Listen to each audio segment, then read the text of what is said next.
Bismillahirrahmanirrahim, sallallahu alayhi wa sallam, Mohamed.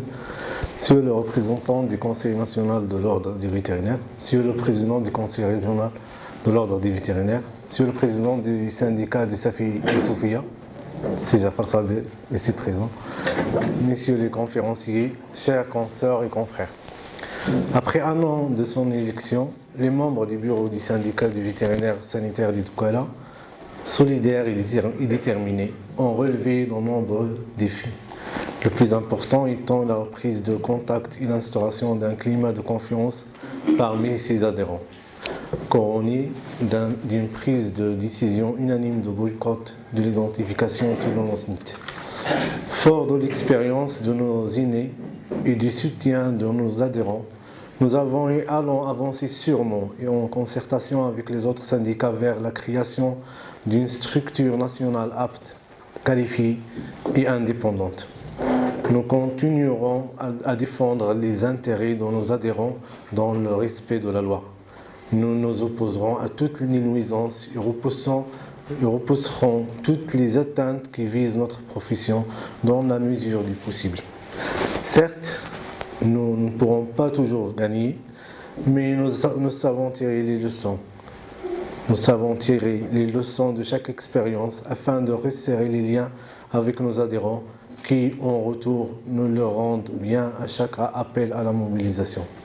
Chers consoeurs et confrères, le sujet de cette soirée nous tient particulièrement à cœur, car dans un contexte en perpétuel changement, la pratique de la médecine vétérinaire privée au Maroc se doit d'évoluer pour accompagner les nombreux défis qui sont apparus ces dernières décennies. Si par le passé le rôle des vétérinaires privés était cantonné classiquement dans le soin des animaux, il devient maintenant nécessaire de renforcer le métier original du médecin vétérinaire par la mise en commun des moyens et l'évolution de la mentalité managériale classique, et cela indépendamment des contrats qui le lient à l'État, comme l'identification, la vaccination et l'hygiène. Chers confrères et consoeurs, notre survie dépendra fortement de nos capacités à générer et à exploiter les multiples ressources et opportunités du marché, qui se fondent sur nos propres connaissances scientifiques et techniques.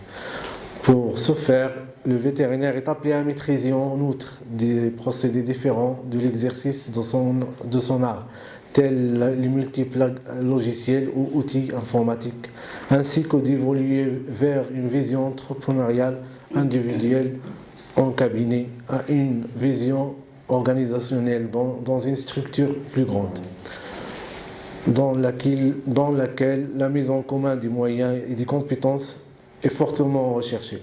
Certes, cette direction n'est pas toujours explicite, mais nous nous efforçons d'asseoir de ce concept en lui trouvant ses bases théoriques. Cette soirée s'inscrit dans cet objectif-là et dans la continuité de la première journée qui avait pour thème la pratique vétérinaire, perspectives techniques et juridiques.